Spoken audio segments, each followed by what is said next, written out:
हाय नमस्कार दोस्तों, मैं हूं भूपेंद्र सिंह राठौड़ और आप सभी का स्वागत है मेरे YouTube चैनल कोच बीएसआर पे। आज का ये पॉडकास्ट बहुत ही स्पेशल पॉडकास्ट है क्योंकि मेरी लीक से थोड़ा सा हटके है। थोड़े दिन पहले आपने पुणे में एक केस हुआ, उसके बारे में सुना होगा।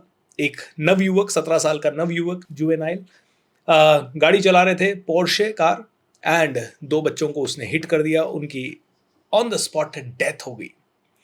दोस्तों, ये पूरा माजरा क्या है, ये केस क्या है, इसको आइए समझते हैं एंड आमंत्रित करते हैं श्री टीकम जी शेखावत को अपने इस पॉडकास्ट पे। टीकम साहब, कमाणी एंड आपका स्वागत है मेरे यूट्यूब चैनल पे। कमांगनी, बहुत बहुत शुक्रिया आपका, आपने मुझे इनवाइट किया। कैसे हैं आप? बढ़िया, फर्स्ट क्लास। दोस्तों, मैं आपको कहना चाहूँगा कि टीकम साहब, ये प्यार से हम बोलते हैं टीकम साहब, टीकम शेखावत जी एक बहुत अच्छे पत्रकार हैं। टाइम्स ऑफ इंडिया के साथ पहले 10 साल इन्होंने सेवाएं दी एंड उसके बाद Punekar news, Mumbaikar news and सरकार खबर, पटना प्रेस।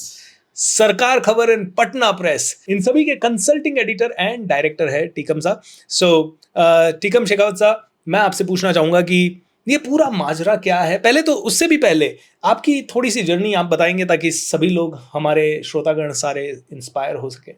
मैं एक बहुत छोटे जगह से आता हूँ जिसका नाम भुसावल है, महाराष्ट्र में जलगांव जिले में आता है।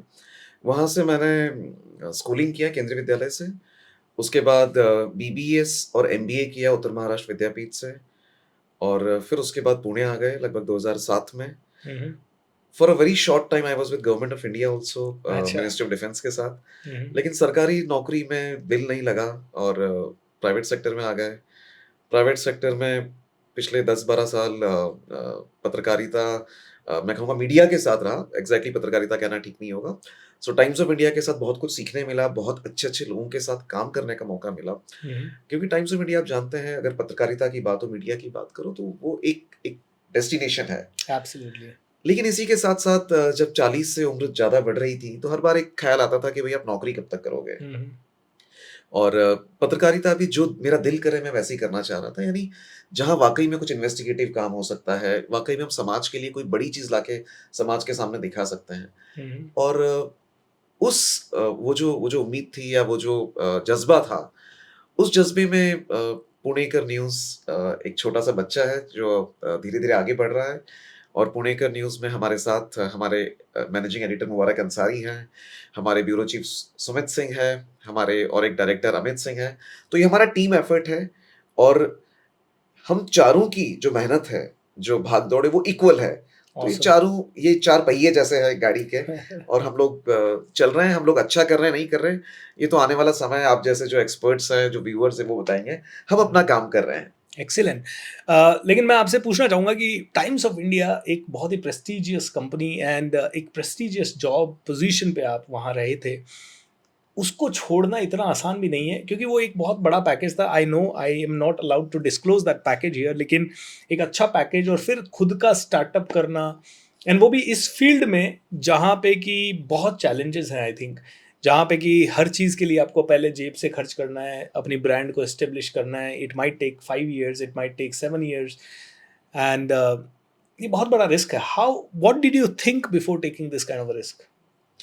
देखिए, ये सवाल आपने मेरी जर्नी को लेके पूछा है, लेकिन इसमें आपका भी एक बहुत इम्पोर्टेंट रोल रहा है बीएसआर।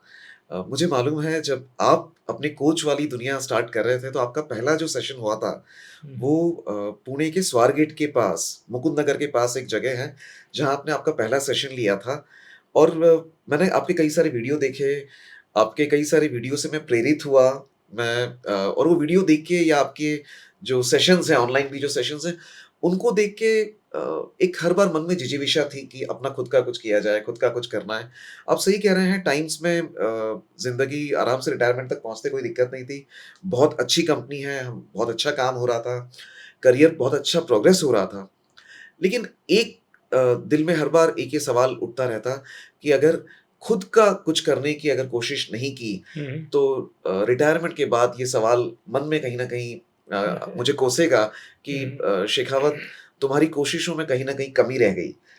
तो ये जो हम कर रहे हैं आज, ये कोशिश है दिल ने जो कहा उसे पूरा करने की, मन ने जो सपना देखा वहां तक पहुंचने की, और पत्रकारिता जो हम साफ सुथरी अच्छा पत्रकारिता करना चाह रहे हैं, उसको लेकर एक छोटा सा प्रयास है।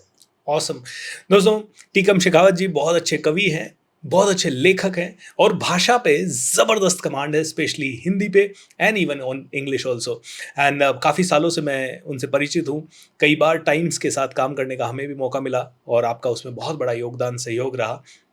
मैं आपसे पूछना चाहूँगा, ये पूरा जो केस हुआ अभी, इस केस के ऊपर थोड़ा-सा मैं चाहूँगा कि हमारी ऑडियंस को पता लगे, क्योंकि हम लोग तो सिर्फ़ न्यूज़पेपर में पढ़ रहे हैं कि ऐसा हुआ, फिर मैनेज करने की कोशिश की गई।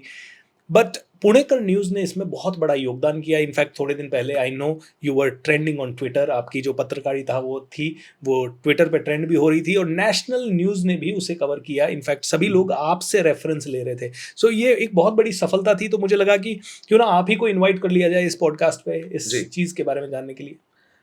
आप सही कह रहे हैं। पुणेकर न्यूज़ को नेशनली फॉलो किया गया, हम लोग ट्रेंड कर रहे थे, और यहाँ तक मैं कहूँगा कि भारत के जो दो बहुत बड़ी टीवी पत्रकारिता के जो संस्थान है, वहाँ से मुझे जॉब भी ऑफर किया गया ओह वाओ! पिछले हफ्ते भर में, कि भाई आप हमारा एक सीनियर पोजीशन अगर आप संभालना चाहें ट्रू। मुंबई से या महाराष्ट्र से। अ, मैंने उनको बड़े सम्मानपूर्वक प्यार से मना किया। लेकिन ये जो पुणेकर न्यूज़ वाली आपने बात कही, अ, दुनिया जो देख रही है पर्दे पर या स्क्रीन पर, वो शायद शेखावत है। हुँ, हुँ। लेकिन उसके पीछे की जो एक्चुअल मेहनत है, उसका नाम है मुबारक अंसारी, जो हमारे मैनेजिंग एडिटर है, हमारे ब्यूरो चीफ सुमित सिंह, हुँ, और हमारे अमित भाई, अमित सिंह जो डायरेक्टर हैं। तो ये हम सबका एक साथ जो मेहनत है वो है। इसमें साफ हुआ यूँ कि 19 तारीख की बहुत सुबह 2:30 बजे के आसपास एक कार से एक बच्चा माइनर, हम लोग पत्रकारिता में माइनर का कभी नाम नहीं लेते। आपको सोशल जी। मीडिया पे कई बार नाम दिखेगा, लेकिन आप अगर पुणेकर न्यूज़ को आप अगर फॉलो करते हैं या व्यूअर्स अगर देखते हैं, हमने पहले दिन से कभी भी नाम नहीं लिया, क्योंकि हुँ, हुँ। हम सिर्फ माहौल बनाने के लिए पत्रकारिता नहीं करते हैं। जी। जिन उसूलों के साथ की जानी चाहिए, उनके साथ करते हैं। तो रात के 2:30 बजे के आसपास ये लोग शराब पी के एक पार्टी से आ रहे थे, और उन्होंने सॉफ्टवेयर में काम करने वाले 2 लोग, एक युवक और एक युवती, इनको पीछे से हिट किया और वो एक्सीडेंट में उसी समय गुज़र गए। पब्लिक ने कार में जो लोग थे उनको पकड़ा, फिर पुलिस के पास सौंपा गया। थोड़ी मारपीट भी हुई उस समय, और उसके बाद सुबह-सुबह 8 सवा 8 के आसपास पुलिस ने एफआईआर भी रजिस्टर कर ली थी। हुँ, ये हुँ। केस बड़ा इसलिए बना क्योंकि इसमें 2-3 चीज़ें बहुत-बहुत इम्पोर्टेंट थी। एक तो माइनर था जो गाड़ी चला रहा था, जी। शराब पिया हुआ, हुँ। माइनर है इसलिए लाइसेंस का सवाल ही नहीं उठता है। तीसरी चीज़, जो यरवड़ा पुलिस स्टेशन है, जहाँ पर ये केस दर्ज हुआ, अब देखिए रविवार का दिन था, और रविवार के दिन ऐसा होता है कि जो पुलिस स्टेशन में जो होता है, वो अधिकारी या वो लोग अक्सर अपने सीनियर्स को डिस्टर्ब नहीं करते छुट्टी वाले दिन। ओके। तो काफ़ी कुछ येरवड़ा पुलिस स्टेशन के लेवल पर ही मैनेज करने की कोशिश की गई, और एक पत्रकार या एक संपादक के तौर पे मैं बड़ी ज़िम्मेदारी से ये कह रहा हूँ, मैनेज करने की कोशिश की गई, क्योंकि इसी कारण से ये 2 लोग सस्पेंड भी हुए उस पुलिस स्टेशन के जो 2 अधिकारी हैं। हुँ। लेकिन ये बड़े सौभाग्य की बात है कि मीडिया ने, और जब मीडिया की बात आती है साहब, तो मैं ये नहीं कहूँगा कि हम सबसे आगे हैं और हम सबसे बेहतर हैं, नहीं। तमाम मीडिया ने और कल्याणी नगर के लोगों ने, पुणे के लोगों ने, देश के लोगों ने इस मुद्दे को इतना उठाया कि महाराष्ट्र के गृह मंत्री फडणवीस साहब, पुणे के जो कमिश्नर साहब हैं अमितेश जी, इन्होंने इस एफआईआर में 304 सेक्शन लगाया। अब हुँ। 2 मिनट व्यूअर्स के लिए बता दूँ कि अगर 304 ए है, तो इसका मतलब है नेग्लिजिएंट ड्राइविंग, ओके, यानी गलती से हो एक्सीडेंट हो गया। गया। लेकिन जब 304 लगता है, हुँ, हुँ। तो इसका मतलब है कि ये नेग्लिजेंट ड्राइवर नहीं है, ये गैर इरादतन हत्या है। ओके। तो ये गैर इरादतन हत्या का मामला हो जाता है, इनकल्पेबल होमिसाइड जिसे कहते हैं। हुँ, हुँ। और मुझे याद है फडणवीस साहब ने जब प्रेस कॉन्फ्रेंस ली थी 2 दिन बाद, तो मैं एफआईआर की कॉपी लेके पहुँचा था वहाँ, और हुँ, हुँ। उनके प्रेस कॉन्फ्रेंस में मैंने ये कहा था कि साहब, इनिशियली जब एफआईआर रजिस्टर हुई, तो उसमें 304 ए था, 304 नहीं था, और उन्होंने इस बात को माना, कमिश्नर साहब ने माना, और जब ये बड़े लोग आए तब जाकर पुलिस स्टेशन ने एफआईआर को चेंज किया। चेंज किया, 304 उसमें ऐड किया, मैं ऐसा वाह! कहूँगा। सो मतलब आप कहना चाहते हैं कि मैनेज करते समय ये हुआ बड़ी लोकल लेवल स्मार्टली, पे, पुलिस स्टेशन के 304 लेवल ए पे के डाल दिया गया, जबकि वो 304 होनी 304 चाहिए होना थी। चाहिए था। ओके।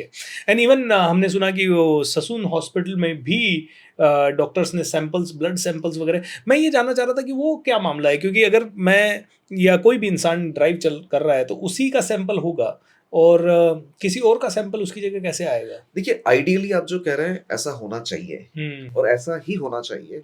ट्रू। लेकिन जब पूरी कायनात किसी को बचाने के पीछे लग जाती है, तो ऐसे माहौल में सब कुछ और बहुत कुछ हो सकता है। ट्रू। और ये पुणे पुलिस की मैं कहूँगा हमारे जो सीपी है अमितेश कुमार उनकी कामयाबी है। ये उनका दूरदर्शी होना है कि उन्होंने 2 सैंपल भेजे थे। तो 1 सैंपल के साथ तो ये डॉक्टर्स जो है अजय तावरे और डॉक्टर हलनौर, इन लोगों ने सैंपल चेंज करवा दिया। पुलिस ने जो केस दर्ज किया उस हिसाब से इन लोगों ने पैसे भी लिए हैं। हम्म, इनका एक मिडलमैन था जिसने 50,000 लिए और डॉक्टर्स ने 2.5 लाख लिए। हमारा मानना है पैसे और ज़्यादा इसमें गए शायद हैं। दिए गए होंगे। शायद नहीं गए हैं, ऐसा हमारा मानना है, हमारी जो इन्वेस्टिगेशन है उस हिसाब से।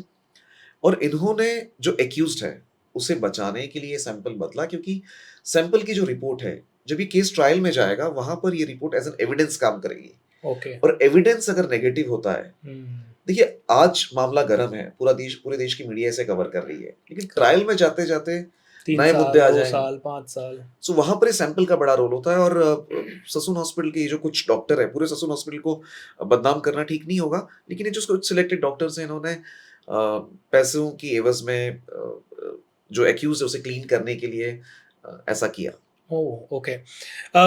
तो यहाँ पे मैं आपसे पूछना चाहूँगा कि जैसे इतना बड़ा ये केस हुआ और ऐसे ही कई सारे क्राइम्स जो होते रहते हैं जिनको आप लोग कवर करते हैं, इन सभी में आपको क्लूज़ कैसे मिलते हैं? कैसे आपको डेटा मिलता है? कैसे आपको आइडिया मिलता है कि क्या करना चाहिए? क्योंकि मैं व्यूअर्स के पर्सपेक्टिव से, ठीक है, केस तो कई लोगों ने पढ़ लिया होगा, लेकिन we really want to know कि हाउ हाउ रिपोर्टर, जर्नलिस्ट या फिर क्राइम सीन्स को कवर करने वाले कैसे इनके बारे में सोचते हैं? कैसे चीज़ें निकालते हैं? बी सर आपने बहुत अच्छा सवाल पूछा है क्योंकि यही यही जो काम है ये एक यूट्यूबर को और एक पत्रकार को अलग करता है क्योंकि इस हुँ, पर बहुत रील्स बनी, बहुत कुछ कहा गया।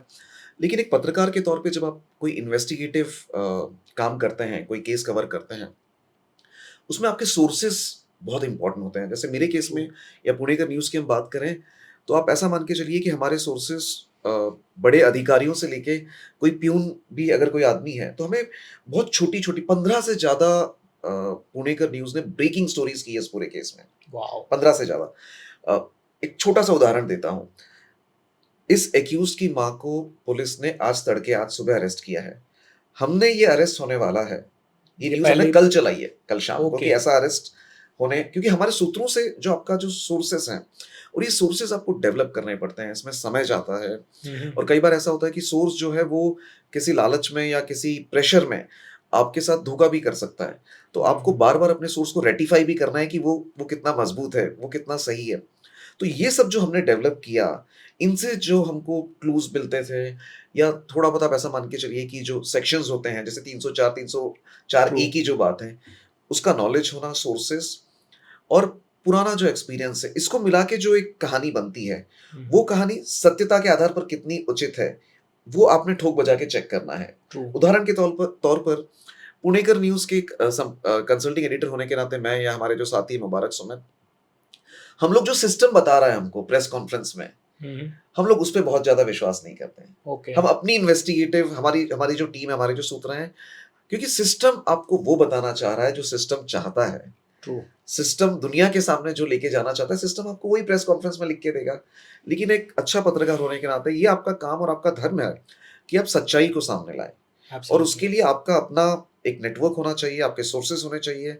आप जो काम कर रहे हैं उसका आपको अच्छा ज्ञान होना चाहिए, let it be IPC, let it be crime को लेके जो भी एफआईआर क्या होती है, स्टेटमेंट क्या होता है, रिमांड क्या होती है, हुँ, हुँ। कस्टडी क्या होती है, मजिस्ट्रियल कस्टडी और पुलिस कस्टडी में क्या फ़र्क है। हुँ, हुँ। ऐसी तमाम चीज़ें हैं। तो ये सब का जो लेखा-जोखा है, उस बेस पर आपको सिस्टम से एक कदम आगे रहना पड़ेगा। ट्रू। तो ऐसी बात है। Excellent. I mean it's very interesting. मेरे लिए ये बड़ा सरप्राइजिंग था। हालाँकि आप जानते ही हैं कि मेरे यूट्यूब चैनल पे मैं ज़्यादातर पैसे कैसे कमाएँ, कैसे लॉ ऑफ अट्रैक्शन को इस्तेमाल करें। लेकिन मुझे लगा कि ये मुद्दा थोड़ा-सा आया, गरमाया हुआ था, तो इसको लेना चाहिए। अब मैं आपसे पूछना चाहता हूँ कि इसके बाद क्या कोई कानून बनने की पॉसिबिलिटी है या कानून के स्ट्रिक्ट होने की पॉसिबिलिटी है? क्योंकि ये जिस तरह से केस उठाया जा रहा है, it might be definitely something very sincere, जैसे कि निर्भया केस में हुआ था। सो क्या किया जाए कि ऐसी घटनाएँ रुके और क्या किया जाए? पब्लिक के लिए आपका क्या संदेश है इसको लेके? बहुत ही महत्वपूर्ण बात आपने उठाई है बी सर। और जब हम काफ़ी सारे सीनियर ब्यूरोक्रेट से बात करते हैं या कानून से जो जुड़े विशेषज्ञ हैं, वकील हो चाहे पुलिस के आला अधिकारी हो, उनसे जब बात होती है, तो निर्भया के बाद इस हम्म, केस ने देश, ये दूसरा ऐसा केस है जिसने देश को हिला दिया है, हम्म, झकझोर दिया है। हम्म, और इसमें हमारा जो सिस्टम है, उसमें इमीडिएटली आज के आज नहीं, बट आने वाले समय में आमूल परिवर्तन होने की पूरी संभावनाएं हैं। इसका एक रीजन ये भी है कि इस पूरे केस में वो जो जज है, जिन्होंने एक्यूज को सजा के तौर पर 300 शब्दों का ऐसे लिखने के लिए कहा, हम्म, इसने हमारे सिस्टम का ये जो पूरा माहौल है, अब एक पत्रकार के तौर पर किसी जज पे डायरेक्ट कमेंट करना मुझे इतना उचित नहीं लगता। ट्रू, लेकिन एक पत्रकार के तौर पे मैं ये भी जानता हूँ कि वो व्यक्ति जब किसी केस में जजमेंट लिख रहे हैं या बोल रहे हैं, तो वो जज है। उसके बाद में वो जेजेबी के मेंबर है, वो जज नहीं है। तो ट्रू, मेरा ये जो कमेंट है, ये जेजेबी के मेंबर के लिए है, हम्म, जो किसी एक पर्टिकुलर टाइम में जज हैं। तो ऐसे जो मेंबर हैं, जो ऐसे लिखने का कह रहे हैं, 304 जैसी इंपॉर्टेंट धारा में एक्यूज को इमीडिएटली बेल दे देते हैं, जिसके कारण ये केस पूरा गरमाया। तो ये सारी चीजें हमारी सीनियर आईएएस ऑफिसर्स, कुछ लोगों से बात हुई है महाराष्ट्र सरकार के, और वे लोग जेजेपी का सिलेबस उन्होंने एक नया बनाया है। वाओ, और उस सिलेबस का जून फर्स्ट वीक में, मतलब इसी महीने के इसी हफ्ते में, अलग-अलग जिलों में जो मेंबर्स हैं, जो जज का काम करते हैं, खासकर जुवेनाइल केसेस जब आते हैं, 18 साल से कम उम्र के जो हम्म, बच्चे हैं, उनके कोई केसेस आते हैं, तो इनका कॉन्डक्ट कैसा होना चाहिए, इनका कमेंट कैसा होना चाहिए, ट्रू, ये एक्शन कैसा ले किस तरीके से लेंगे, इस चीज़ की इनको ट्रेनिंग दी जा रही है इस हफ्ते।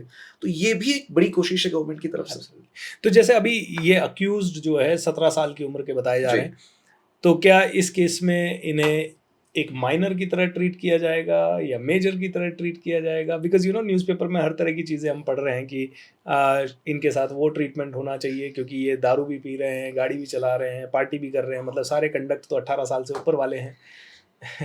देखिए ये सर, ये जो सवाल है ना, इसको हमने एक पत्रकार के तौर पर और एक दूसरा है एक नागरिक के तौर पर, दोनों नज़रिए इसमें अलग-अलग हैं। हुँ, हुँ, तो अगर हम आज की बात करें, हुँ, आज के कानून की बात करें, तो पुलिस को ये साबित करना होगा कि ये एक हीनियस क्राइम है। और हुँ, हीनियस का मतलब है कि ये एक ऐसा क्राइम है जिसमें बहुत बड़ा कुछ गलत हुआ है, हीनियस।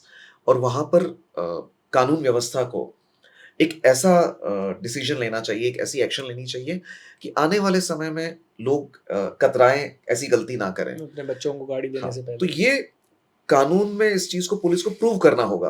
हुँ, हुँ, तब जाके ये क्लियर होगा कि भई ये एडल्ट है या माइनर है। आज के तौर पे जब आप और हम बात कर रहे हैं, तो कानून के दायरों में ये बंदा माइनर है। एब्सोल्युटली। हुँ। सो दोस्तों ये है इस केस की थोड़ी बहुत सच्चाई एंड इस केस के कारण क्या-क्या हो रहा है उसके बारे में। मैं आपसे एक और निवेदन करना चाहूँगा कि हो सकता है हमारे कई सारे श्रोतागण पत्रकार बनना चाहें एंड आपकी तरह एक अच्छा करियर बनाना चाहें। तो कोई अगर पत्रकार बनना चाहे तो उसके लिए क्या-क्या उसे करना चाहिए आज की डेट में? कितना चैलेंजिंग है और कितना ईज़ी है?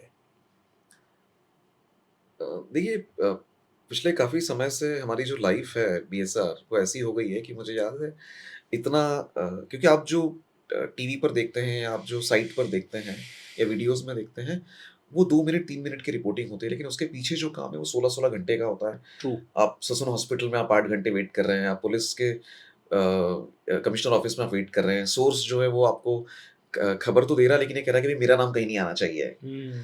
तो ये इतना ज़्यादा दिमाग में भर गया कि मुझे याद है मेरा बच्चा उसकी मुझे मार्कशीट दिखा रहा था और वो कह रहा था कि पापा इसमें ये नहीं, ऐसा नहीं, ये नाम की स्पेलिंग ऐसी आनी चाहिए। तो वो वेरिफ़िकेशन की जगह मैं उससे कह रहा था कि इसको इन्वेस्टिगेट करना पड़ेगा। तो ये तो आपने जो सवाल उठाया पत्रकारिता वाला, काम ऐसा करो, एक शेर है फिराक का कि हुँ, आने वाली नस्लें तुम पर फ़क्र करेगी हम असरो। हम असरो मतलब कंटेम्परेरी जो लोग हैं हमारे साथ के। आने वाली नस्लें तुम पर फ़क्र करेगी हम असरो, जब भी उनको ध्यान आएगा, तुमने फिराक को देखा है। हुँ। तो आप अगर पत्रकारिता करना चाहते हो, तो नॉलेज, कैपेबिलिटी से ज़्यादा आपका जज़्बा, मुझे लगता है, वो करने का जो जुनून है, वो होना चाहिए। ट्रू। जज़्बा और जुनून है तो बाकी चीज़ें आप जैसे एक्सपर्ट्स हैं, उनसे इनकलकेट की जा सकती है, सीखी जा सकती है, किताबें पढ़ी जा सकती है, हुँ, ऑनलाइन देखा-सीखा जा सकता है। जी। लेकिन जुनून और जज़्बा जो है, हुँ, हुँ। ये तो आपके भीतर, आपके खून में, आपके रगों में दौड़ना सो चाहिए। ट्रू। लेकिन स्टेप्स क्या हैं? जैसे कोई कोर्स करना होता है, जर्नलिज़्म का कोर्स है हाँ, या काफ़ी इज़ देयर अ एनीथिंग? लगभग सारे यूनिवर्सिटीज़ में भारत में बैचलर्स लेवल पे पत्रकारिता के डिग्री कोर्सेज़ होते हैं। अगर आप ग्रेजुएट हैं तो डिप्लोमा कोर्सेज़ होते हैं, पीजी लेवल पे Awesome. कोर्सेज़ होते हैं। इसके अलावा मास कॉम में काम होता है और मीडिया देश का इस समय जिस जिस रफ़्तार से ग्रो कर रहा है, जिस रफ़्तार से बढ़ रहा है, मुझे लगता है इसमें बहुत सारी संभावनाएँ हैं। लेकिन Excellent. जुनून और जज़्बा है, तो आप एक फॉर्मल कोर्स कीजिए। फॉर्मल कोर्स करने के बाद पहले दिन आपको एडिटर बनने की ज़रूरत नहीं है। So true. घिसना ज़रूरी है, भाग-दौड़ करना बहुत ज़रूरी है। अब जितना समय उसमें ग्राउंड पर दोगे ऑन ग्राउंड, जैसे इस पूरे केस में हम लोग यही कहते हैं कि भई हमने हमने अच्छा काम किया, नहीं किया, हम ये नहीं कहेंगे बिकॉज़ अच्छा काम तो देखिए पूरे मैं खुद देख रहा था ऑन ग्राउंड। अच्छा काम अमन सैयद ने किया है एएनआई से जो हमारे दोस्त हैं। गीतेश शेड़के ने किया है। अच्छा काम गुणवंती ने किया, अच्छा काम मुबारक अंसारी ने किया है, अच्छा काम अभिषेक ने किया है, अच्छा काम और तमाम पत्रकारों ने किया है। लेकिन अच्छा काम इन्होंने इसलिए किया कि ये लोग ग्राउंड पे भाग-दौड़ कर रहे थे। So true. तो आप एजुकेशन कुछ भी ले लो, ग्राउंड पर अगर आप भाग-दौड़ नहीं कर रहे हैं, तो अच्छा काम इसमें और एक बता दूँ, संदीप ने किया, अच्छा काम इसमें सत्यप्रकाश ने किया है। तो Okay. आपका नाम तब कॉइन होगा जब आप ग्राउंड पे भाग-दौड़ करोगे। So true, fantastic. आप बहुत अच्छी शेर व शायरी भी करते हैं, तो शेर व शायरी या कोई कविता के रूप में सभी ऑडियंस को कोई ज़बरदस्त संदेश जो कि उनके जहन में आग लगा जाए, एक इंस्पिरेशन भर जाए। देखिए इस पूरे इसमें कैसे कॉन्टेक्स्ट इसको जोड़ा जाए ये एक बड़ा मसला है। लेकिन आपने सही कहा, शेरो शायरी से मेरा एक बहुत अच्छा राब्ता रहा है और है, और मुझे लगता है शेरो शायरी मुझे मेरे जुनून को ज़िंदा रखती है। तो अ, मुझसे काफ़ी लोग, जब मैं नौकरी छोड़ रहा था और ये खुद का स्टार्ट करना चाह रहा था, तो काफ़ी लोग मुझे ये कह रहे थे, "भई बेवकूफ़ हो, अच्छी खासी नौकरी छोड़ के ये सब।" और मैं, मेरे दोस्त लोग हैं, उनका सम्मान भी करता हूँ। उस समय मुझे ये शेर अपने आप पर मैं मुझे याद आ रहा था कि कुछ तो मजबूरियाँ रही होगी, कुछ तो मजबूरियाँ रही होगी, यूँ ही कोई बेवफ़ा नहीं होता। तो हमारी जो मजबूरी थी वो ये पत्रकारिता का जुनून था। अदरवाइज़ 3 साढ़े 3 लाख की नौकरी छोड़कर आप सब कुछ जो सेट है, एक अच्छा इंस्टीट्यूशन है, वो छोड़कर अगर आप अपना स्टार्ट कर रहे हैं और अपने हिसाब से कुछ अच्छा करना चाह रहे हैं, तो वो आसान नहीं होता। तो वो जो मजबूरियाँ हैं, वो यही थी कि वो जुनून ज़िंदा रहे। बाल आपके सफ़ेद हो जाएँगे, आपकी उम्र बढ़ जाएगी, बुढ़ापा आपके शरीर को हो सकता है कि झुर्रियों से भर दे, लेकिन आपका जुनून जब तक ज़िंदा है, तब तक मुझे लगता है आपकी आत्मा ज़िंदा रहेगी, और वो आपका शरीर के रूप में नहीं तो एटलीस्ट बाकी लोगों को एक मिसाल देते रहेंगी कुछ अच्छा काम करने के लिए, चाहे जिस भी दिशा में आप काम करें। पत्रकारिता एक बहुत छोटा एरिया है और 50 चीज़ें ऐसी हैं जिससे आप देश के लिए कंट्रीब्यूट कर सकते हैं। उदाहरण के तौर पर इसी केस में आप देखिए ना साहब, हम क्यों उन टीचर्स की बात नहीं करते जो इस माइनर के जो पढ़ाते थे? क्या इस पूरे केस में दोषी ये माइनर अकेला या उसके घरवाले हैं? नो। जो कोचिंग क्लासेस या स्कूल होते हैं, आप जब 100% लाते हैं तो आपका फ़ोटो लगाते हैं, बोर्ड लगाते हैं कि भई ये बच्चा है, इसने हमारे स्कूल से पढ़ाई की और हमारी ये स्कूल की फलाँ-फलाँ फ़ीस है। तो अगर कुछ गलत होता है तो उसका भी ज़िम्मेदार मुझे लगता है आप और हम समाज। सो क्या ट्रू। हमने, हमारे परिचित ऐसे लोग नहीं हैं जो अपने बच्चों को 18 से कम में गाड़ी, चाहे वो मोटरसाइकिल हो, चाहे कार चलाने दे देते हैं। तो हम सभी अगर इससे सीख नहीं लेते हैं, इस पूरे केस में, तो हम सभी भी यहाँ पर ज़िम्मेदार हैं। अकेला केवल ये जो माइनर है या इसकी फैमिली, वो ज़िम्मेदार नहीं है साहब। So true. सो दोस्तों, ये है ज़बरदस्त इंफॉर्मेशन अबाउट दिस केस, टिकमसा का फ्लेवर एंड बहुत सारी अच्छी अच्छी बातें। उम्मीद करता हूँ कि आप सभी को ये पॉडकास्ट पसंद आ रहा होगा। जाने से पहले आपकी सफलता के 3 मंत्र अगर आप शेयर करना चाहें सभी के साथ तो। जुनून और जज़्बा रखिए। अब जो भी लाइफ़ में या जीवन में जो भी करना चाहें। हुँ, दूसरा, सफलता एक बहुत बड़ा शब्द है, जो आप जैसे जो जिन्होंने कोई मकाम हासिल किया है, आप कहें तो ये बड़ी बात है। मुझे लगता है सफलता एक सफ़र है, और हुँ, वो सफ़र में अगर आप चल रहे हैं, तो हुँ, लोग क्या कह रहे हैं वो छोड़िए। आपको लगता है हर शाम जब आप बेड पर जाते हैं सोने, और अपने आप से आप जब रूबरू होते हैं और आपको लगता है आप सही दिशा में जा रहे हैं, सही कर रहे हैं, केवल सोचने से नहीं, उसके जो रिज़ल्ट आ रहे हैं वो भी देखिए। तो आप वो जो सफ़र है, वो सफलता के लिए बहुत इम्पोर्टेंट है। और तीसरा, छोटी-मोटी जो दिक्कतें हैं, उनसे घबराइए मत। प्रॉब्लम सभी को है। हर व्यक्ति के घर पर, उसके जीवन में मेडिकली भी, खासकर आप जैसे, मैं 40 मैंने क्रॉस कर दिया, 40 से ऊपर हूँ, तो कई बार आपको बीपी हो सकता है या थायरॉइड हो सकता है। आपको इनसे डरना नहीं है, आपको घबरना नहीं है। जब तक ज़िंदा हो, हर दिन उसी तरीके से जियो जैसे आपने शुरुआत की थी। क्या बात है। तो दोस्तों ये हैं छोटे-छोटे नुस्खे और छोटी-छोटी चीज़ें, छोटी-छोटी बातें, लेकिन बहुत काम की बातें हैं। उम्मीद करता हूँ ये इंटरव्यू आपको बहुत पसंद आ रहा होगा। इसे शेयर भी कीजिएगा, इसके ऊपर कमेंट भी कीजिएगा। अगर आपके कोई और सवाल है इसी केस से रिलेटेड या इसी तरह के किसी क्रिमिनल केस या किसी और पत्रकारिता से रिलेटेड तो मुझे ज़रूर भेजिए। मैं टीकम जी को फिर से अपने चैनल पे लाना चाहूँगा ताकि आप सभी के उन सवालों का उत्तर दिया जा सके। दोस्तों सवाल बहुत सारे हो सकते हैं, लेकिन सवालों से भी इम्पोर्टेंट है ज़िम्मेदारियाँ। आपने एक बहुत अच्छी बात कही कि हम सभी ज़िम्मेदार हैं। एक चीज़ ज़िम्मेदारी पे मुझे याद आई, जो जी, मुझे याद लगता है कि जी। सबको याद कराना चाहिए। कहते हैं कि टेम्परेचर आज की डेट में 45, 47, 48 हो गया है एंड हम इसके बारे में कंप्लेन कर रहे हैं। जी, एंड लोग कहते हैं कि कंप्लेन कर रहे हैं, अरे यार टेम्परेचर बढ़ रहा है। लेकिन सभी को विकास चाहिए था, सभी को कंक्रीट के जंगल चाहिए थे, सभी को मॉल्स चाहिए थे, सभी को पेंटहाउस सड़कें चाहिए, चाहिए ऊपर था। रहना है। तो बस उसी का खामियाजा ये है। दोस्तों आज हम सभी को मिनिमम ये समझ लीजिए आप 50 करोड़ पेड़ के आसपास लगाने हैं। अगर ये नहीं लगे तो ये टेम्परेचर आज 48 पे है, ये बहुत जल्द 57, 60 पे भी जा सकता है। बिल्कुल। और अगर ये गया तो 57-60 के आसपास इंसान जिंदा नहीं रह सकता। आप सोच रहे हैं कि आपके घर में एसी है और वो एसी आपको बचा लेगा। दोस्तों it is not going to happen. So make sure हम सभी मिलके थोड़े से जिम्मेदारी लें, एक पेड़ ज़रूर लगाएं और अगर पेड़ ना लगाएं तो एटलीस्ट कार्बन क्या कहते हैं कार्बन फुटप्रिंट को कम करें, इलेक्ट्रिसिटी का कम खर्चा करें, पानी को कम वेस्ट करें, प्लास्टिक वगैरह को कम से कम यूज़ करें एंड अपनी जिम्मेदारी को निभाएं। दोस्तों ये आपने सुना टीकम जी शेखावत को एंड आप उन्हें फॉलो ज़रूर करें ट्विटर पे @टीकम शेखावत KAM। TIKAM शेखावत। नीचे डिस्क्रिप्शन में भी मैं इनके ट्विटर हैंडल का लिंक दे दूंगा। बट बहुत सारी चीज़ें इनसे सीखने लायक है। ये तो हमने एक केस के ऊपर चर्चा की, कभी साहित्य के ऊपर, कभी हिस्ट्री के ऊपर, कभी मूवीज़ के ऊपर, कई सारी चीज़ों के ऊपर इनके साथ मैं चर्चा कर सकता हूँ और आपको बड़ा इंटरेस्टिंग कॉन्वर्सेशन लगेगा। And I really want you to follow him and Tikam साहब thank you so much for being here. बड़ा मज़ा आया आपके साथ जुड़ थैंक के। You so much for inviting me. Thank you. I am glad. And दोस्तों बस इसी तरह के आपके माइंड में कुछ ऐसी इन्फॉर्मेटिव चीज़ें अगर हो रही है और आप चाहते हैं कि ऐसी चीज़ें आपको बहुत पसंद है और हमारे पॉडकास्ट पे आप देखना चाहें तो हमें ज़रूर सजेस्ट करें। एंड एक और चीज़ कहना चाहूँगा, the magic of thinking rich season 7 आ रहा है 3 जुलाई से 30 जुलाई तक। ये प्रोग्राम आप अपने घर बैठे हुए अपने परिवार के साथ ज़रूर देखें। पता है क्यों?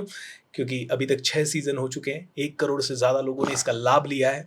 लोग टीकम सा वेंटिलेटर पे इस प्रोग्राम को देख के कोरोना में कोविड में वहाँ से बाहर निकले हैं, हज़ारों लोगों को हौसला दिया है। एंड दोस्तों हेल्थ, वेल्थ, हैप्पीनेस, रिलेशनशिप, कोई भी आपकी ज़िंदगी का इशू है, आपका सॉल्यूशन बाहर नहीं आपके सबकॉन्शियस माइंड में है। इस प्रोग्राम में आप पूरी तरह से डिटेल में सीखेंगे अपने सबकॉन्शियस माइंड को कैसे प्रोग्राम करें, कैसे ट्रेन करें, क्या चैलेंजेस आते हैं और कैसे पैसा भी बहुत सारा कमाएं।